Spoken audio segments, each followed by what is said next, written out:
amigos, it's Sam and welcome back to the channel.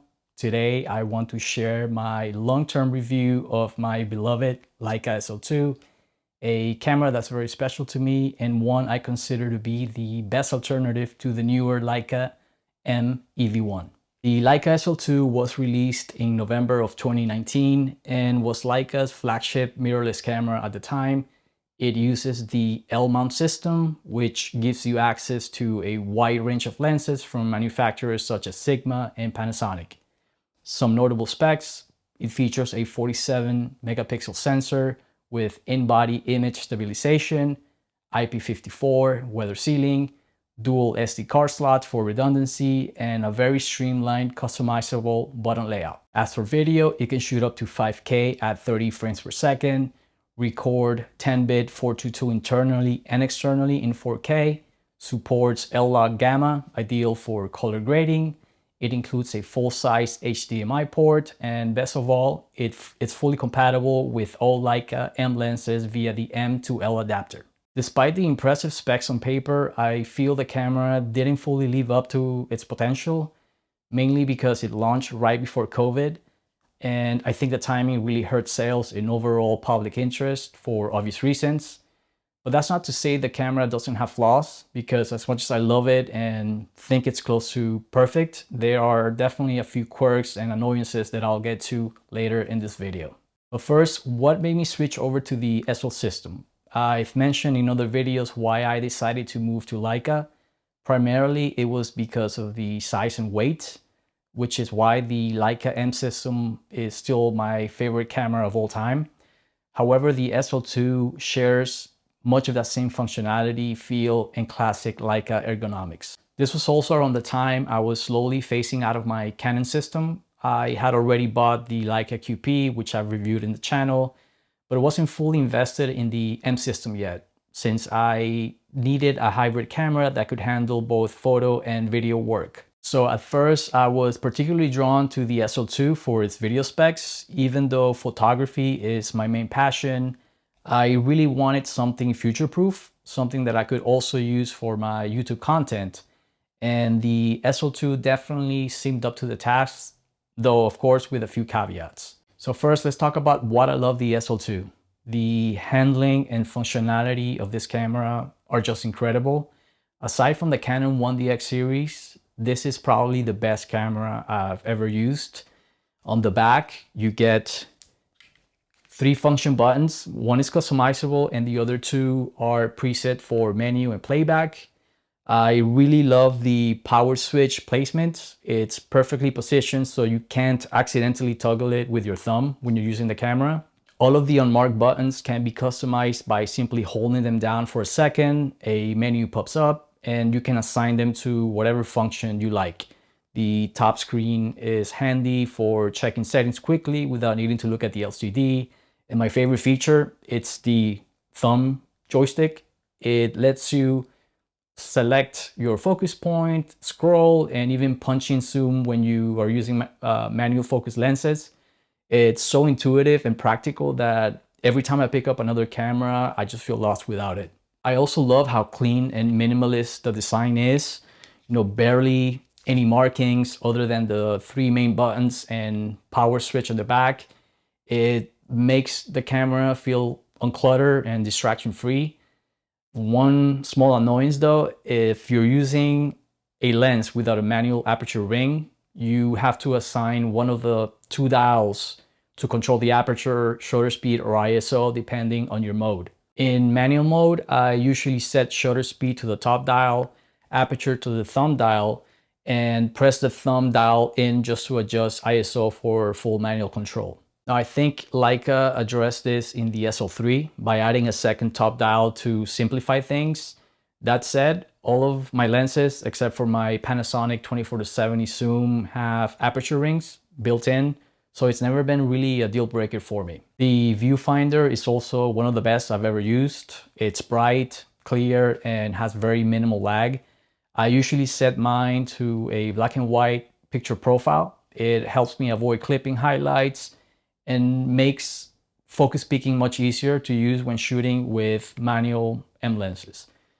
Now, all in all, this is a top of the line photography camera with enough megapixels and features to still be a reliable tool for both professional or semi-pro photographers, in my opinion. Now let's talk about some of its drawbacks when it comes to photography, along with a few common complaints I've seen from other SL2 users.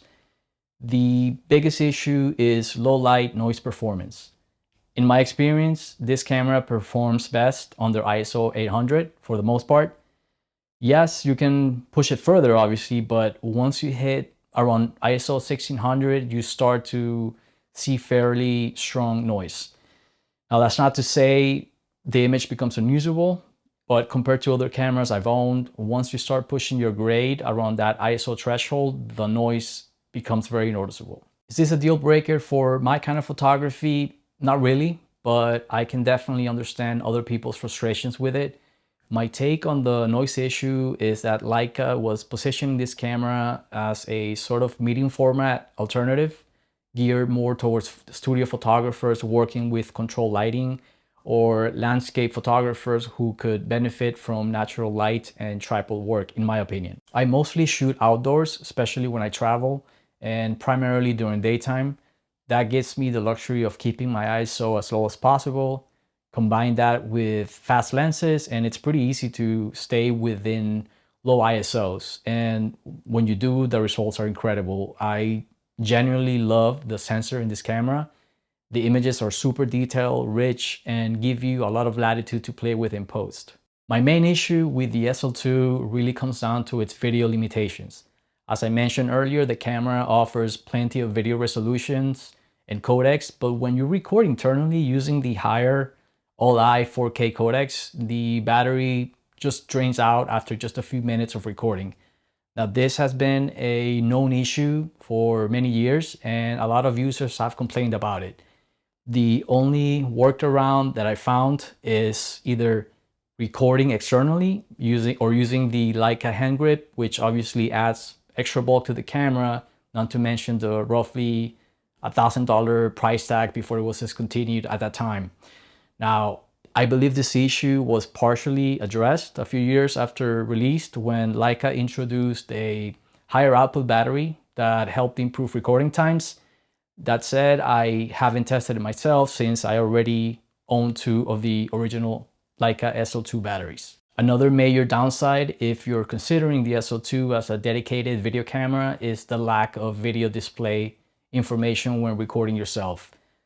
Even when using an external monitor via the HDMI, you only get a clean signal, but there's no way to toggle on or off key video settings like exposure, frame rates, or other shooting information on the external display. Almost every camera I've used in the past allows this, but the SL2 doesn't. If you're behind the camera, it's not a huge issue since you can still see the rear LCD and your settings, but for solo shooting, it's definitely limiting. Now, you could argue that the external monitor tools help with exposure, and that's true, but I still think that a simple option to display camera information should have been implemented, at least through a firmware update. Now, because of all of this, I treat the SL2 almost strictly as a photography camera and have kept my Canon C200 as my main video camera over the years for filming my YouTube content. Now that I've gone over the pros and cons, let's talk about the current value of the SL2 and who it might be a good fit for in 2026. On the used market, I've seen prices ranging from about $2,000 to $2,600, depending on the condition. That's not exactly a bargain for nearly a 7-year-old camera, but I still think it offers competitive specs compared to many newer cameras on the market. If you're someone who's tempted to get the EV1 or just looking to get into the Leica system, I think the SL2 checks a lot of boxes. You get that excellent Leica build quality, a higher spec EVF compared to the EV1, and the ability to adapt M-mount lenses while keeping your setup relatively compact, closer to an M body. You also gain autofocus lens support, which you don't get on an M system, and video functionality, even though it comes with some trade-offs. The EV1 does offer higher resolution, better low light performance, and the appeal of the compact M body design, but you'll definitely pay for it. If I were new to Leica today, I'll be looking for a clean SL2 or even an SL2S, which has better low noise performance and stronger video features. However, it does have 24 megapixels. Now pair that with an L2M adapter, throw on a solid M lens, and just go out there and shoot. This is it for today's video. Thank you all for watching. I hope this video was helpful for those of you who might be on the fence about getting into the Leica system. I'll see you in the next video. Cheers.